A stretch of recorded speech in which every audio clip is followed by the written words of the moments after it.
Thinking Aloud. Conversations on the leading edge of knowledge and discovery with psychologist Jeffrey Mishlove.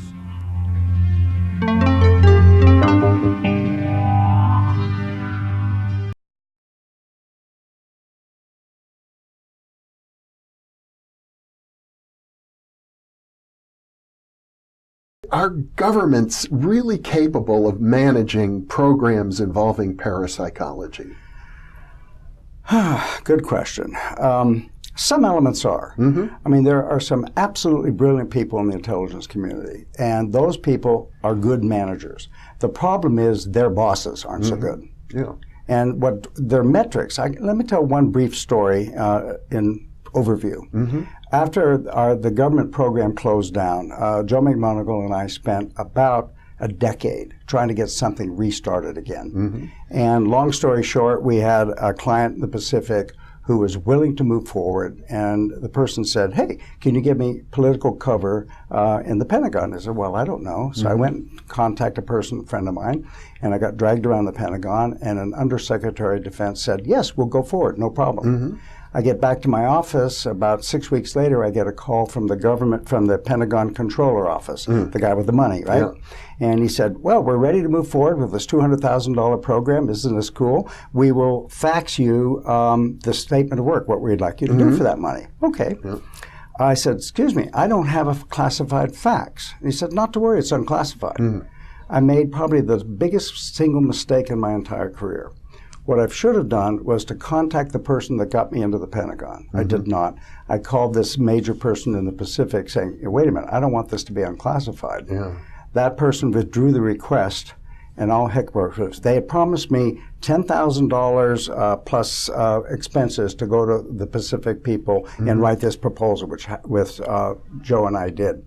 Turned out that they didn't like this female officer in the Pacific, and this was a way to embarrass her. They knew it would be in the National Enquirer the next day. Well, that's the problem I think that government people face is embarrassment, the horse laugh factor, because on the one side, when it comes to the population as a whole, you've got those who think that this is religiously prohibitive, the work of the devil. So, and then you've got the rationalists who say this is impossible, it couldn't exist at all, it's all fraud. So there's a small group in the middle who can protect you, but only for so long. Except this, it turns out, this whole exchange I just described had nothing to do with parapsychology. They hated the girl in the Pacific. It was a sexist issue. It was office politics. Office politics, and they were going to use us as a sledgehammer. Well, when you add all of these things together, it's a miracle that the program survived as long as it did. It is a miracle. Do I believe in miracles? Yes, that one I do believe in. It seems to me, though, that the day will come, I don't know how long it will take, when governments will reconsider. I think that's correct.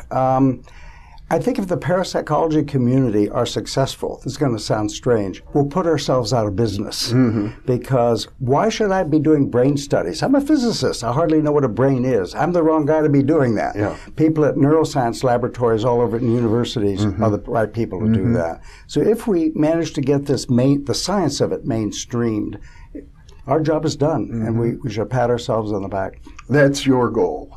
As a researcher, I understand that is to bring the whole field into mainstream science so that it's no longer even thought of as paranormal. Exactly correct. And that's probably the only way it could survive within large public institutions, unless there's a huge cultural change. Well, in the U.S. for sure, but as you may know, the geographical center of parapsychology research is in the U.K.